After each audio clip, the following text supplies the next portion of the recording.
बातमी आता नगरमधून आहे। अहमदनगर दक्षिण मतदारसंघात सुजय विखेंचं टेन्शन वाढलंय। निलेश लंके शरद पवार गटात जाणार असल्याच्या चर्चेमुळे सुजय विखेंनी अजित पवारांची भेट घेतल्याचं म्हटलं जातंय। अहमदनगर दक्षिण लोकसभेचा आढावा घेऊयात या रिपोर्टमधून।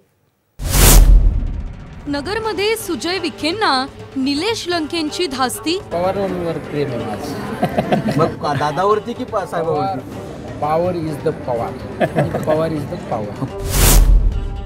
सुजय विखेंनी घेतली अजित पवार यांची भेट।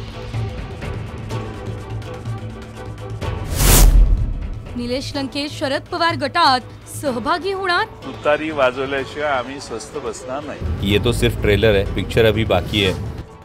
निलेश लंके उमेदवारीसाठी शरद पवार गटात गेलेच तर सुजय विखे यांची अडचण वाढणार आहे आणि याच विवंचनेतून सुजय विखे यांनी अजित पवार यांची भेट घेतल्याची चर्चा आहे।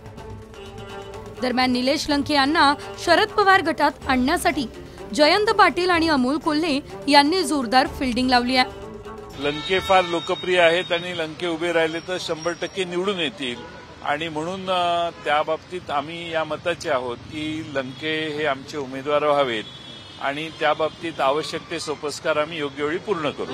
नगर लोकसभा मतदारसंघ नगर दक्षिणमध्ये तुतारी वाजवल्याशिवाय आम्ही स्वस्थ बसणार नाही। मी त्या दिवशी निलेश लंकेंचा जो प्रवेश झाला तेव्हाही सांगितलं होतं की ये तो सिर्फ ट्रेलर है, पिक्चर अभी बाकी है।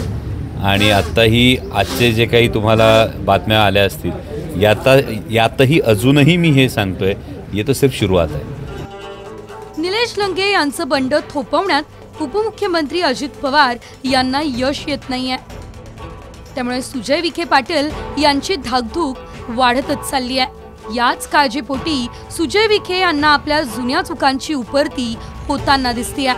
5 वर्षाच्या प्रवासामध्ये जर माझ्याकडून काही कार्यकर्ते, पदाधिकारी, पक्षाचे नेते हे दुखवले गेले असतील तर मी आज या बैठकीच्या निमित्ताने त्या सर्व भारतीय जनता पार्टीच्या पदाधिकाऱ्यांची माफी मागतो। दुसरीकडे शरद पवार यांनी अजित पवार यांना चांगलंच कोंडीत पकडलंय। अहमदनगर दक्षिण, शिरूर, बीड, माढा, रायगड या मतदारसंघांमध्ये प्रतिष्ठेची लढाई होणार आहे।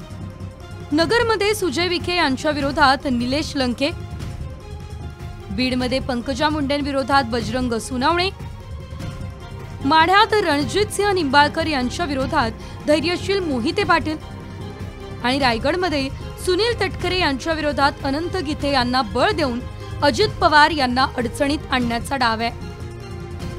बीड आणि माढ्याप्रमाणेच अहमदनगर दक्षिणमध्ये महायुतीचा धर्म पाळण्याचं संकट अजित पवार यांच्या समोर आहे। त्यामुळे निलेश लंकेंना थोपवण्यासाठी अजित पवार काय खेळी करणार हे पाहणं महत्त्वाचं ठरेल। ब्युरो रिपोर्ट, साम टीव्ही न्यूज।